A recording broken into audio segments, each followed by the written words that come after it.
Hello, this is Everett Pierce, and today is December 31st, December 21st, 2016. And it's 12 minutes after 1. Now, this is duly noted 14B. Now, as you heard in my first video, I got pretty aggressive. You have to be able to utilize all facets of your personality in a constructive and proper way. Meaning you have to know the foundation of energy and the proper way of doing things. Like what I mentioned is flipping the coin. You bring something up, and as everyone knows out there, the yin-yang of energy, you can bring it up, but how far do you bring it up before it has to? It has to flip. Then, like the sword, which was the symbolism of the sword that I brought back then in my previous life, is in terms of evolution. Now, as I'm speaking to you, I could not speak like this to them because their evolution wouldn't understand me. So I had to bring about a sword. So when I took something and I went like this and it saved your life, they understood that. And if it cutting someone's head off, they understood that too. So the same device can be a salvation and can also take your head off. So that had to be established. And teaching evolution is quite complex in the right hand. And it has to stay in the right hands of someone who is highly qualified in that area of multiple levels of evolution. So I'm beyond scholarship. I am the author of evolutionary concept because I've put the effort, lifetime after lifetime after lifetime, understanding it all. It is frustrating. And you have to humble yourself. And if you have entitlement, it's because you, pardon my French, you fucking earned it. A 5-star general didn't get there because, well, he shouldn't be, where they just give him 5 stars. No, he earned that son of a bitch. Okay. So now let me explain to you. You represent less than 1% of the life out there. And why I get so stickler when it comes to water. This relates to warfare.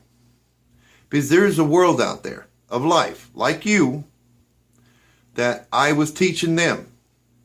But they got complacent. They allowed corruption.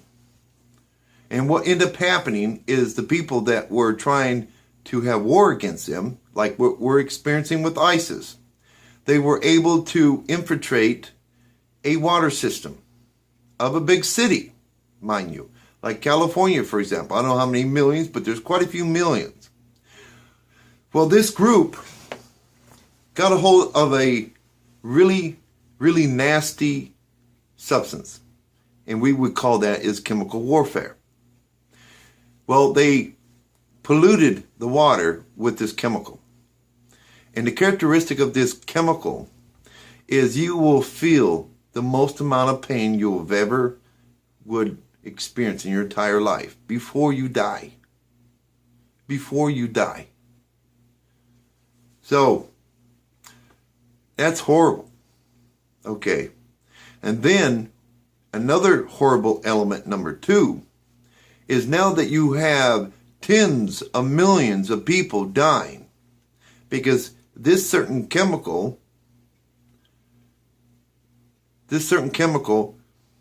we couldn't put out enough vaccine in time to stop it. The timing 101. That's why timing is very important. Meaning, I was knowledgeable to put this together as a vaccine.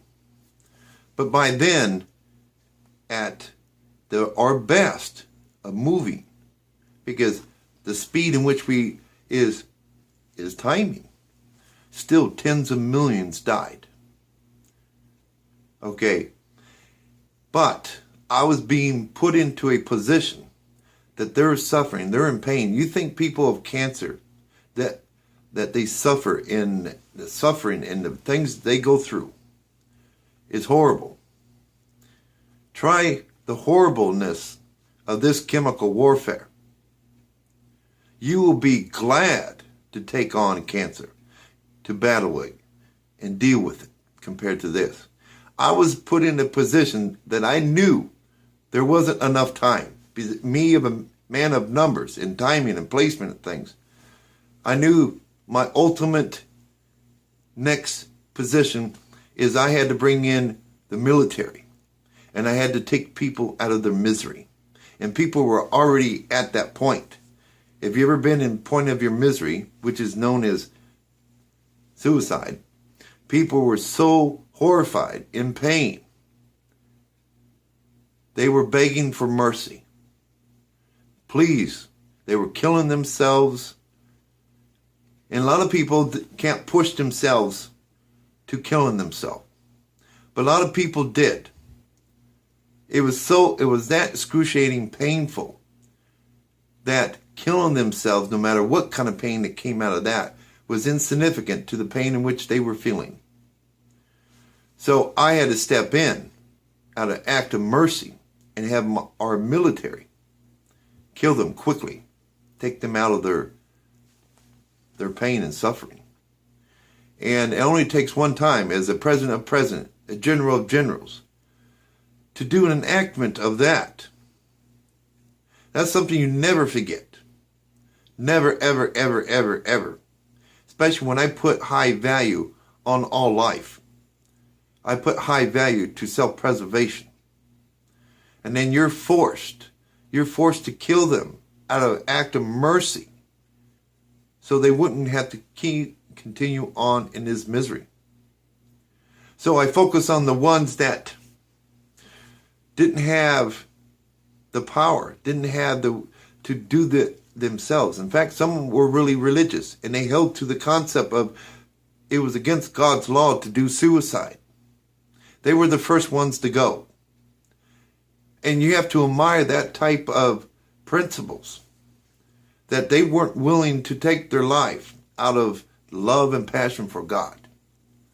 And so that hits you right here. But it even hits you harder, is that you have to take them out of their misery. And then you get to the point and you wonder why I'm angry about Flint. Yeah, it only takes one time. And then you're in a fuck situation. And everyone loses. And then the one that initiated, they're laughing their ass off because they accomplished their goal. One of the routes that you can quickly kill people is through the very thing that they use every single day. So, you can't